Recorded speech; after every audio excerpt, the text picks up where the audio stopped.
Good morning friends, કેમ છો બધા? મજામાં ને મજામાં જ હશો.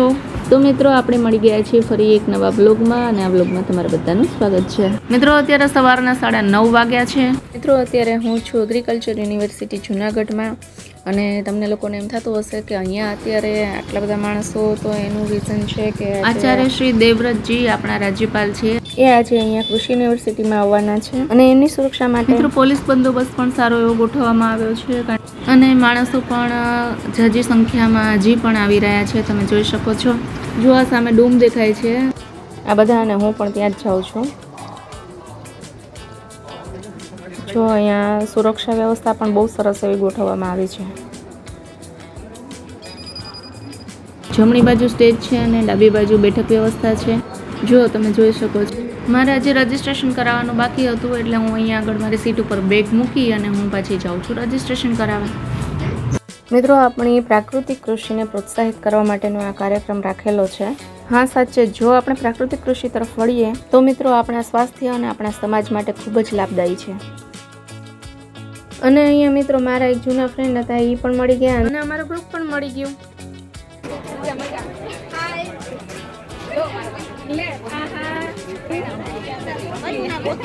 અમે અહીંયા પહોંચીએ કેમ છો? હા, ભલે વાંધો નહીં. ત્યાં છે ને આગળ મારું બેગ છે, 3 લેડીઝ લગભગ બેઠા છે, ત્યાં આગળ બેગ મૂકી દીધું છે. ત્યાં બેસજો એ લાઈનમાં, બ્લેક કલરનું બેગ છે. ચલો, રજીસ્ટ્રેશન કરાવી લીધું? હા, તમારે? મારે બાકી છે. હા, તો કરાવી લો. અમે કઈ જગ્યા રાખવાનું? ત્યાં છે જગ્યા. કેટલી જગ્યા રહે?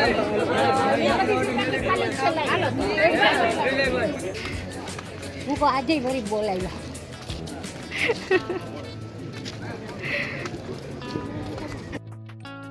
પછી હું ને એક માસી છે મારી સાથે, અને એક આ વિરલભાઈ છે. આમ બધા પાછા ડૂમમાં જાય છે.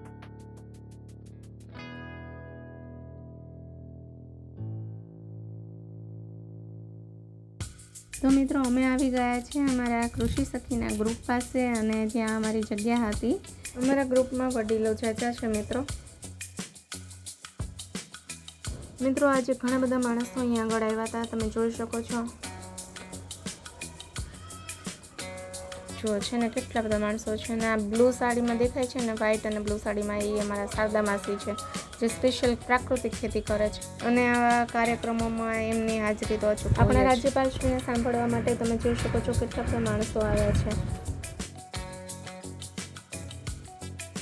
નાસ્તો કરવા ગયા ત્યારે ભાનુમાસી સાથે થોડી ઘણી વાતો કરી. નાસ્તાનો ટાઈમ જો કે ઓવર થઈ ગયો હતો, લગભગ 10:30 પોણા 11 જેવું થઈ ગયું હતું, એટલે નાસ્તાનો સ્વાભાવિક છે ટાઈમ અત્યારે હોય જ નહીં. છતાં પણ જો આ ભાઈને અમે કીધું કે ભાઈ હવે ગમે તે કરો, ભૂખ લાગી છે, તો એ બિચારા અંદરથી ગાંઠિયા લઈ આવ્યા, અને બપોરનો જે સંભારો હતો ને એમાંથી અમને સંભારો દીધો, અને અમે ગાંઠિયા જો અમારી હાથે અમે લઈ લઈએ છીએ રસોડામાં આવીને. આટલી દાદાગીરી અમે કરી છે, બોલો આજે. હાલો, હું તમને જે રસોડું છે ને હું તમને આખું બતાવું છું. અહીંયા બધું બનાવીને મળ્યું. આ શાકભાજી છે અહીંયા આગળ, પછી અહીંયા આગળ રસોઈનો લગતો બધો સામાન છે. જો આ શાક બની ગયું છે, દાળ બની ગઈ છે, અને અમે અહીંયા આગળથી ચા લઈ અને નાસ્તો કરવા માટે જઈએ છીએ. માસી બિચારા મારી પ્યાલી પણ ભરી દીધી છે. જો આ છે ફાફડી ગાંઠિયા, સંભારો અને ચા, અમારો નાસ્તો. મિત્રો, એમણે મારા માટે મરચું લઈ લીધું હતું. પછી મને મરચું દીધું, કાલે હું તારા હાટું મરચું લઈ આવી હતી. જો આ માસીન છે ને બિચારા ઊભા ના રહી શકે, પગ દુખે ને, એટલે અહીંયા નાસ્તો કરવા બેઠા છે, અને અમે લોકો અહીંયા આગળ ઊભા નાસ્તો કરતા હતા.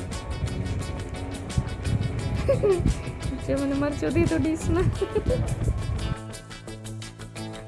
અમે નાસ્તો કરીએ છીએ ને એના સામેના ટેબલે આ બેન જમવાની તૈયારી કરે છે, અને એના વાસણો બધા મૂકે છે, જેમાં પીરસવાનું હોય, દાળ ને શાક ને બધું ભરવાનું હોય. મિત્રો, નાસ્તો કરીને પાણી પીવા જતા હતા ને ત્યાં મારું ધ્યાન પડી ગયું ફ્રીજમાં. ત્યાં તો મને રસના કેરબા દેખાણા, એટલે એ તો ફાઇનલ થઈ ગયું કે આજે બપોરના જમવામાં રસ છે, અને જો દૂધની કોથળીઓ દેખાય છે ચા માટે. રસ જોઈને મજા આવી ગઈ મિત્રો, કે આજે બપોરના જમવામાં તો રસ છે. પછી અમે પાણી પીવા વયા ગયા.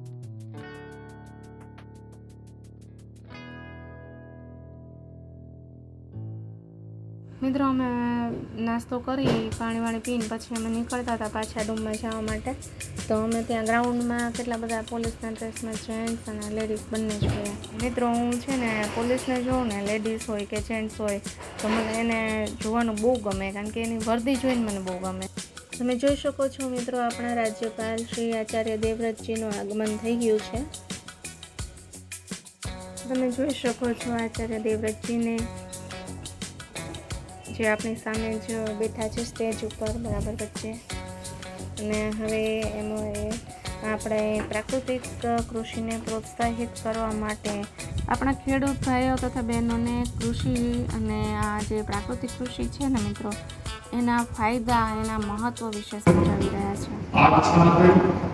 और बहु फसल का आयोजन मैं समझता हूँ आप जितने भाई बहन यहाँ पर बैठे पिछले कई वर्षों से इस मिशन में जुड़े हुए हैं और आपने बहुत अच्छी तरह से प्राकृतिक खेती के पांचों आयामों को समझ लिया.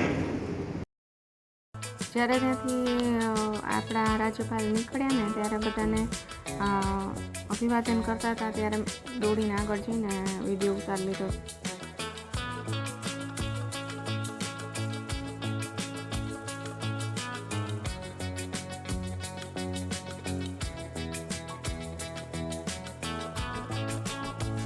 રાજપાલ શ્રીની વિદાય પછી અમે લોકો સ્ટેજ પાસે ફોટા પડાવ્યા ને ત્યાર પછી હવે અમે જઈએ છીએ જમવા માટે. તડકો પણ એવો છે મિત્રો, બહુ તડકો લાગે છે, પણ અમારા મીના માસીને તડકો ન લાગે. જો કેવા આરામથી એલા જાય છે. હકીકતમાં એવું હતું ને કે મીના માસીને ભૂખ બહુ લાગી હતી. તો મિત્રો અમે પહોંચી ગયા છે ભોજન ગૃહમાં. તમે જોઈ શકો છો ઘણા ગ્રુપમાં જમવા બેસી ગયા છે.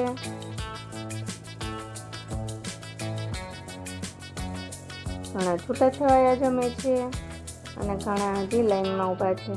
અમારો તો હજી લાઈનમાં વારો નથી આવ્યો. ખબર નહીં કેટલી વાર લાગશે મિત્રો, ભૂખે એટલી બધી લાગી છે.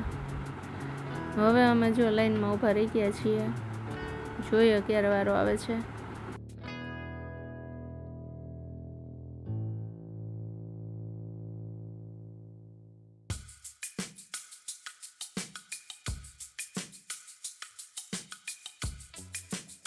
ફાઇનલી મિત્રો અમારા હાથમાં અમારા જમવાની થાળી આવી ગઈ છે અને જમવામાં છે રસ, પૂરી, રોટલી, ખમણ, દાળ, ભાત, શાક અને પેલા શું કહેવાય ભૂંગળા.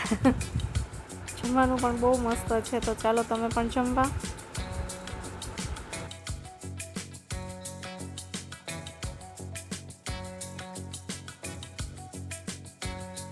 જુઓ હજી પણ કેટલી લાઈન છે પાછળ. તો અમે બધાએ જમીને પીધી ઠંડી છાશ. પછી મિત્રો હું નીકળી ગઈ બહાર અને મારે જવાનું હતું ક્લાસે. તડકો બહુ હતો ને મિત્રો, એટલે કીધું ચાલો ચૂંદડી બાંધી લો. ને એમ બી મને ટેવ છે હું બહાર નીકળું ને એટલે હું મોઢે ચૂંદડી બાંધી જ લઉં છું. બસ વેઇટ કરતી હતી કે મારા ગ્રુપવાળા બધા આવી જાય તો એમને હું બાય કહી દઉં, એટલે મારે પાછું મારા ક્લાસે જવાનું લેટ થતું હતું.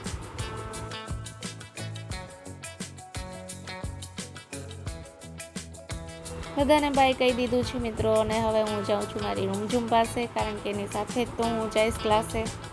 ફ્રેન્ડ્સ, હજી સુધી જો ચેનલને તમે સબસ્ક્રાઈબ ન કર્યું હોય તો પ્લીઝ જલ્દીથી ચેનલને સબસ્ક્રાઈબ કરી લેજો. અને હા, વિડીયોને એક લાઇક પણ જરૂર કરજો અને તમારા ફેમિલી ફ્રેન્ડ સર્કલમાં વિડીયોને શેર જરૂર કરજો. મિલતે हैं नेक्स्ट वीडियो में, तब तक के लिए बाय बाय.